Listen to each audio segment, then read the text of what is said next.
नमस्कार, मी साया नवलकर तुम्हा सर्वांचे खट्टा मिठ्ठा परिवारातर्फे आनंदीमय स्वागत करत आहे। मला सांगायला आनंद वाटतो की आमच्या या खट्टा मिठ्ठा चॅनलला तुम्हा रसिकांचा मोठा प्रतिसाद मिळत आहे। तुमचे चांगले चांगले अभिप्राय मिळत आहेत। आमच्यासाठी हा आनंद खूप महत्त्वपूर्ण आहे। तुमचे हे प्रेम असेच राहू दे, याच सदिच्छा आम्ही तुमच्यासमोर व्यक्त करतो। आज मी स्वतः लिहिलेल्या लघुकथेचे अभिवाचन करणार आहे। ही कथा पूर्णतः काल्पनिक आहे। या कथेचे नाव आहे जरा विसाहू या वळणावर। ही कथा तुम्हाला नक्की आवडेल। ती तुम्ही लाईक कराल, शेअर कराल आणि तुमचे छान छान अभिप्राय मला द्याल। आणि हो, आमचे खट्टा मिठ्ठा चॅनल तुम्ही सबस्क्राईब केले नसेल तर ते नक्की करा, म्हणजे तुम्हाला आमचे पुढचे दर्जेदार व्हिडिओज पाहता येतील। धन्यवाद। नमस्कार। जरा विसाहू या वळणावर। गीताच्या मनाची चलबिचल चालू होती। द्विधा मनस्थितीमध्ये होती ती।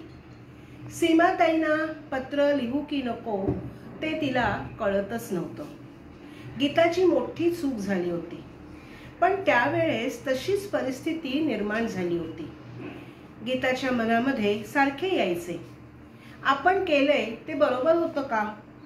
ज्येष्ठ आणि श्रेष्ठ यांची सांगड घालता आली पाहिजे। जीवनात अशा काही गोष्टी घडून जातात की आपल्या समोरची व्यक्ती वयाने जरी लहान असली तरी तिलाही भावना आहेत हे वयाने मोठ्या असलेल्या व्यक्तींनी कधीच विसरू नये। आपण एखादी गोष्ट विश्वासाने वयाने मोठ्या असलेल्या व्यक्तीला सांगितलेली असते। तीच गोष्ट परस्पर दुसऱ्याला सांगताना जरा तरी विचार करावा, हेच नेमके गीताच्या बाबतीत झाले होते। गीता आणि सीमाताई यांची मैत्री जवळजवळ 15 वर्षापासूनची होती। दोघीही लाडकी सखी या एका खाद्यपदार्थ बनविणाऱ्या संस्थेमध्ये समाजकार्य करत होत्या। दोघीही पदाधिकारी होत्या। परंतु एक प्रसंग असा आला की सीमाताईंनी गीताने एखाद्याबद्दल विश्वासाने सांगितलेली गोष्ट भर सभेमध्ये सगळ्यांच्या समोर अगदी उघड सांगितली। ती ऐकताच गीताच्या पायाखालची जमीनच सरकली। सीमाताईंचे चांगले बोलणे, निर्मळ मन आणि इमानदारी एका क्षणात गीता विसरली आणि ती सीमाताईंना ताड बोलू लागली। काय बोलताय सीमाताई तुम्ही?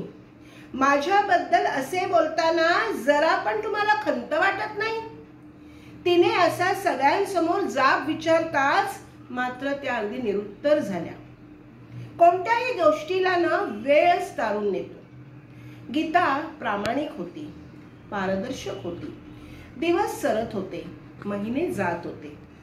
न राहून गीता सीमाताईंशी फोनवरून बोलण्याचा प्रयत्न करत होती, परंतु सीमाताई तिचे फोन उचलतच नव्हत्या।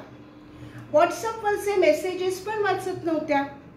संस्थेमधल्या इतर महिला सुद्धा त्यांचे मन वळविण्याचा प्रयत्न करीत होत्या। गीताला प्रायश्चित्त होऊन तिने माफी मागत होती, परंतु सीमाताई मात्र तिला माफी द्यायला तयारच नव्हत्या। त्या प्रसंगाचा गीताच्या जीवनावर खूप खोल परिणाम झाला। घरी कोणत्याही कामात लक्ष लागत नव्हते। आपल्या नवऱ्याशी, मुलीशी ती तुटकपणे वागू लागली। यामध्येच दिवाळीचा सण जवळ आला। या निमित्ताने गीताने सीमाताईंना शुभेच्छा कार्ड व माफीचे कार्ड पाठविण्याचे ठरविले। या पत्रात सीमाताईंच्या गोड आठवणींना उजाळा दिला।